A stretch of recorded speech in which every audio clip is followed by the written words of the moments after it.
अस्सलाम वालेकुम ګرانو کتونکو کامل څنګه یې تاسو ټیک ټاک یې موږ یو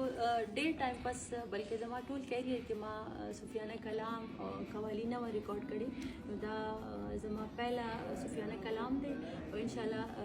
دغه مینوالو ته ډېر زیات خوند ورکړي د دې شاعري د دې کمپوزیشن او ملګرو دا وه د پښتو فنکاره ګلپاڼه که ستاسو خیال وي زه به تاسو ته وایم چې تقریبا کال قابو کېږي چې د دې تر اوسه پورې یو کم ګانا سونګ وغیره ټپې څه نه دي راغلي او نن چې کم دی هغه لایو راله او ویې ویل چې زما کم یو داسې کم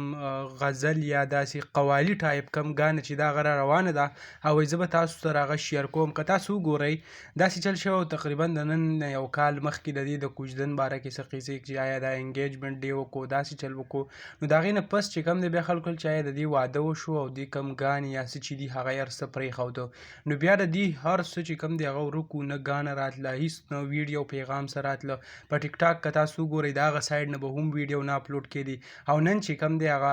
لایو راله ویې ویل چې آیا زه به هغه خپل کم نوې قوالي چې دا به زما راځي د خپلې ګانې کم یو ټریلر چې دی هغه یې هم جاري کړی دی او په ورځ دوو کې کیدی شي چې هغه ریلیز کړی شي ځکه د کتونکو ورته ډېر زیات انتظار دی او خلک به دا بار بار ویل چې آیا ګلپاڼې د څه د وجې نه د هر څه پرېښوده نو نن چې کم دی د هغې حقیقت او څه چې و هغه تاسو په خپله وکاته دغه لنډ شان ویډیو به تاسو سره هم شریک کړه انشاءالله بل ویډیو کې ملاویږو الله حافظ